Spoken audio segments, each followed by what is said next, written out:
Okay, kalau nak reset password e-operasi, pertama sekali buka e-operasi lah. E-operasi, okay, kemudian pilih kepada pendaftaran pengguna. Kat sini dia ada kata lupa kata laluan atau tukar kata laluan.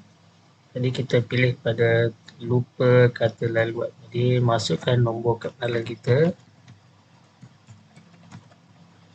Kemudian pilih reset kata laluan.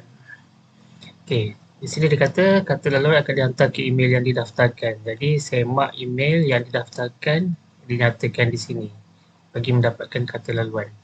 Kemudian bila kita buka email, bila buka email akan diterima daripada head e-operasi ni, maklumat kata laluan sistem operasi. Kita buka, kemudian dia akan nyatakan di sinilah, ID dan juga kata laluan.